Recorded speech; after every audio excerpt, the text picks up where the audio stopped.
आज मैं आपको सुनाऊंगी एक धोबी और एक साधु की कहानी, जिसकी सीख है कि हर बार व्यक्ति का जवाब देना सही नहीं होता। कई बार जवाब भगवान को भी देना चाहिए, क्योंकि हमारे जवाब में उतनी शक्ति नहीं होती जितनी शक्ति भगवान के जवाब में होती है। और दूसरी सीख यह है कि भगवान से प्रेम कैसे करना चाहिए, मतलब भगवान का प्रेम करने का मतलब यही है कि दूसरों से प्रेम करो। तो पहली कहानी को सुनते हैं, साधु और धोबी की कहानी। कि एक साधु होते हैं, वे रास्ते में भजन करते करते हुए जा रहे हैं, लेकिन जो धोबी है उसने कपड़े धोए थे और वो जो रास्ते में ही बीच रास्ते में अपने कपड़ों को सुखा देता है। उस रास्ते में ज्यादा आना जाना नहीं था, इसलिए उसने उस रास्ते में कपड़े सुखा रखे थे। लेकिन जो संत है वे एकांत के रास्ते से होकर जाना चाहते थे, इसलिए वो उस रास्ते से जा रहे थे। लेकिन संत भगवान की भक्ति में इतने लीन थे कि उनका ध्यान उन धोबी के कपड़े सूख रहे थे उस पर गया ही नहीं था, तो वह उन कपड़ों पर होकर गया।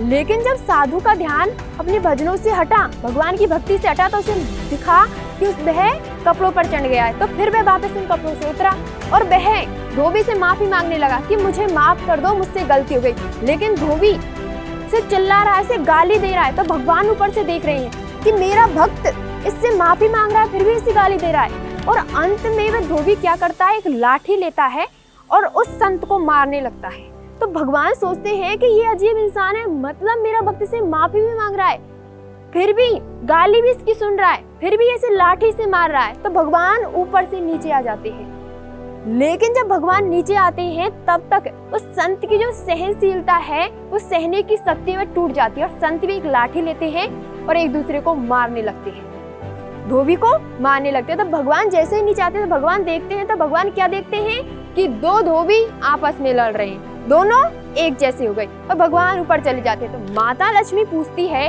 कि हे प्रभु, आप तो अपने भक्त की रक्षा करने के लिए गए थे, उनकी सहायता करने के लिए गए थे, आप वापस कैसे आ गए? तो विष्णु भगवान कहते हैं कि मैं सहायता करने के लिए गया था, लेकिन उनको तो मेरी सहायता की जरूरत ही नहीं है, क्योंकि मेरे भक्त की सहनशीलता टूट गई है। और मैं नीचे गया तो मैंने देखा कि दो धोबी आपस में लड़ रहे हैं, दोनों में कोई कम नहीं, दोनों आपस में लड़ रहे हैं। इसलिए ये कहा जाता है कि हर बार व्यक्ति का जवाब देना उचित नहीं होता। कई बार जवाब या तो भगवान या समय को देना चाहिए, क्योंकि हमारे और आपके अंदर उतनी शक्ति नहीं है जितनी शक्ति भगवान के अंदर है, उस जवाब में है। तो इसलिए हर बार जवाब देना सही नहीं होता। कई बार आपको जवाब या तो भगवान या समय को देना चाहिए। और दूसरी बात यह है कि उसी कुल में आगे उसी वंश में गया नामक एक राजा हुआ था, और वह गया नामक जो राजा था विष्णु भगवान की बहुत भक्ति करता था।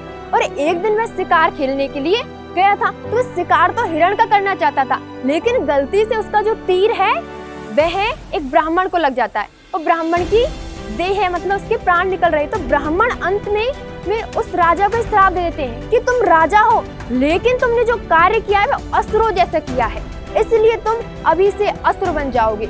जब गया असुर बना तो उसका नाम क्या हुआ, गयासुर। गयासुर तो वह उसका जो शरीर है वह असुर जैसे होगा, मतलब 5 कोस तक उसका शरीर हो गया। फिर उसने सोचा कि मैं अपने राज्य कैसे जाऊं, क्योंकि मुझे देख करके तो प्रजा डर जाएगी। तो वह जंगल की ओर वापस चला गया, अपने राज्य नहीं गया। और वहीं फिर जंगल में बैठ करके वह ब्रह्मा जी की भक्ति करने लगा, ब्रह्मा जी को प्रसन्न करने लगा। ब्रह्मा जी प्रसन्न हो गए और ब्रह्मा जी आए। तो ब्रह्मा जी ने कहा कि हे असुर, तुम्हें क्या चाहिए? तो गयासुर कहता है कि गयासुर की इच्छा थी कि अगर वह अपने राज्य जाएगा तो उसको प्रजा देख करके क्या करेगी, डर जाएगी। तो उसने क्या मांगा, उसने कहा कि मेरी ये इच्छा है, आप मुझे ये वरदान दीजिए कि मेरे मात्र दर्शन से व्यक्ति का, जीव का कल्याण हो जाए, मेरे दर्शन मात्र से जीव का कल्याण हो जाए। ब्रह्मा जी कहते हैं तथास्तु, तुम्हारी इच्छा अवश्य पूरी होगी, और इसे वरदान दे देते हैं। अब यह जो बात है आग की तरह फैल गई कि गयासुर को यह वरदान मिला हुआ है कि जो उसके दर्शन कर लेता है वह मोक्ष की प्राप्ति करता है। तो यह जो बात है आग की तरह फैल गई। जैसे ही गयासुर अपने राज्य में गया तो सभी लोग पापी से पापियों की मौज लग गई। वह गयासुर के दर्शन करने आ गया, और जैसे ही गयासुर के दर्शन करता तो स्वर्ग की प्राप्ति हो जाती। अब स्वर्ग में पापियों की भीड़ लग गई। अब जो भी व्यक्ति होता वह स्वर्ग में जाकर डरता, क्योंकि वह गयासुर के दर्शन कर लेता था, क्योंकि उसे सब लोगों को पता चल गया था, क्योंकि गयासुर की दर्शन मात्र से जीव का कल्याण हो रहा है। तो भगवान अब चिंतित हो रहे हैं कि इसका अब अंत करना होगा। लेकिन भगवान अपने ऊपर कलंक नहीं लेते हैं कभी भी, किसी कीड़े मकोड़े के द्वारा या फिर किसी कारण से किसी व्यक्ति की मृत्यु करते हैं, लेकिन अपने ऊपर कारण नहीं लेते हैं। तो भगवान क्या करते हैं, भगवान सोचते हैं कि ये जल्दी से मर जाए, लेकिन उसकी मृत्यु गयासुर की नहीं होती, क्योंकि भगवान की बहुत ज्यादा भक्ति करता है। भगवान अंत में धरती पर आते हैं और भगवान अपनी चालाकी से कहते हैं कि हे गयासुर, क्योंकि गयासुर को अब ये एहसास तो हो ही गया होगा कि उससे पवित्र वस्तु अब कोई नहीं है, क्योंकि 5 कोस तक फैला हुआ है। भगवान कहते हैं कि मुझे यज्ञ करना है, हे गयासुर मुझे एक पवित्र जगह बताओ। तो गयासुर ये समझ गया था कि उससे पवित्र अब कोई वस्तु रही नहीं, कोई जगह है ही नहीं, क्योंकि मैं 5 कोस तक फैला हुआ है। तब भगवान से कहता है गयासुर कि आप मुझ पर ही यज्ञ कीजिए, क्योंकि मैं 5 कोस तक फैला हुआ हूँ और मुझसे पवित्र कोई चीज नहीं, क्योंकि ब्रह्मा जी ने मुझे वरदान दिया है कि मेरे दर्शन मात्र से ही व्यक्ति का कल्याण हो रहा है। भगवान को यही सुनना था, क्योंकि उसका अंत करना था भगवान को। तो भगवान जो यज्ञ की जो वस्तुएं होती है, यज्ञ का जो कुंडाल होता है, उसे उसकी देह पर जोर से रखते हैं, लेकिन गयासुर को कुछ भी नहीं होता। उस पर काफी अग्नियां प्रज्वलित करते हैं, लेकिन गयासुर को कुछ भी नहीं होता, उसकी कैसी भी मृत्यु नहीं होती। तो भगवान चिंतित हो जाते हैं और भगवान अंत में कह देते हैं कि मुझे तुम्हें मारना होगा, क्योंकि तुम्हारी वजह से हमारा स्वर्ग लोक पूरा भर चुका है पापियों से, तो मुझे तुम्हें मारना होगा। भगवान क्या कह रहे हैं, ये कह रहे हैं कि तुम्हारी कोई आखिरी इच्छा हो तो बता दो। गयासुर कहता है कि मेरी एक इच्छा नहीं बल्कि 2 इच्छा है, और उसमें आपको मेरे प्राण भी नहीं लेने होंगे, स्वयं मैं आपको मेरे प्राणों का दान करूंगा। भगवान कहते तू अपनी इच्छा बता पहले तो गयासुर कहता है कि मेरी पहली इच्छा तो ये है, क्योंकि आप जो धर्म का कार्य कर रहे हो, जहाँ भी कोई व्यक्ति धर्म का कार्य करता है, यज्ञ या भागवत कुछ भी करता है, तो वहाँ सभी देवी देवताओं का वास होता है, ताकि वह कार्य में कोई विघ्न ना आए और वह अंत तक चले। तो यज्ञ हो रहा है किसके ऊपर, गयासुर के ऊपर, तो उसमें सभी देवताओं का वास है।